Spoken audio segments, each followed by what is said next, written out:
কাফের নেতা এবং মুসলিম হওয়ার পরে তারাই নেতৃত্ব দিয়ে। আজকের বিষয়টি নিয়ে আলোচনা করবেন দেশের প্রখ্যাত আলেমে দ্বীন, অত্যন্ত জনপ্রিয় সুপরিচিত একজন বক্তা শায়েখ মাহমুদ বিন কাসিম।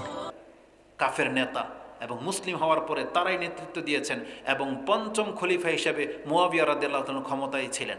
তার মানে একজন ক্ষমতাসীন ভাইয়ের মেয়ে কত শান শৌকতের সাথে চলবে যে তার বাবাও নেতা, তার ভাইও নেতা, তার স্বামীও নেতা। তার স্বামী রাসূলুল্লাহ সাল্লাল্লাহু আলাইহি সাল্লাম কত সম্ভ্রান্ত মহিলা ছিলেন এ উম্মে হাবিবা রাদিয়াল্লাহু তাআলা আনহা।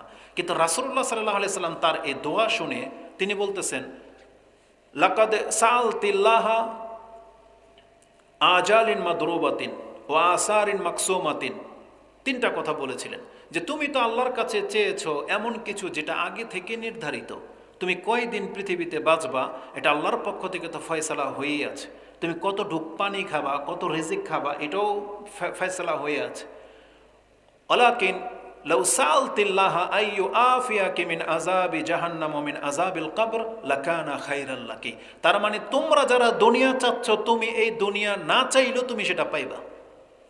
কেউ যদি আল্লাহর কাছে দুনিয়া না চায়, আচ্ছা বলেন তো দেখি, আমাদের মধ্যে কতজন ব্যক্তি আছি যে বয়স আল্লাহর কাছে চেয়ে এনেছি, যারা ওই যে চুলদারি সাদা হয়ে গেছেন, আপনি বলেন তো দেখি কবে আল্লাহর কাছে আপনি 60-70 বছর চেয়েছিলেন?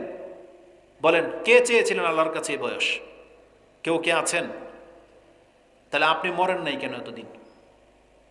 তার মানে আল্লাহ আপনাকে বাঁচিয়ে রেখেছেন। এটা আল্লাহ যাকে যতটুকু বয়স দেওয়ার দিয়ে দিয়েছেন, আপনি না চাইতেই পেয়ে গেছেন। ঠিক রিজিকটাও তাই।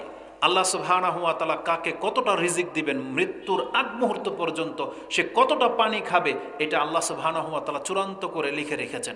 রাসূলুল্লাহ সাল্লাল্লাহু আলাইহি ওয়াসাল্লাম বলেছেন, ইত্তাকিল্লাহ, তোমরা আল্লাহকে ভয় করো, ওয়া আজমিলু ফিত তালাব, এবং উত্তম পন্থায় রিজিক অন্বেষণ করো। কেন? ফাইন্নাহু লা ইয়ামুতু নাফসুন হাত্তা তাস্তাওফিয়া রিজকাহা হাত্তা তাস্তাকমিলা আজালাহা হাত্তা তাস্তাওফিয়া আখিরা রিজকাহা। তিনটা হাদিস, তিনটা কথা আছে। রাসূল বলেছেন তোমরা উত্তম পন্থায় আল্লাহর কাছে রিজিক তালাশ করো। পৃথিবীর মানুষ তোমরা জেনে রাখো, তোমার মৃত্যুর পূর্ব মুহূর্ত পর্যন্ত যেই এক ঢুক পানি যদি বাকি থাকে, ওটা তোমার নসিবে না দেওয়া পর্যন্ত তোমার কাছে মালাকুল মউত আসবে না।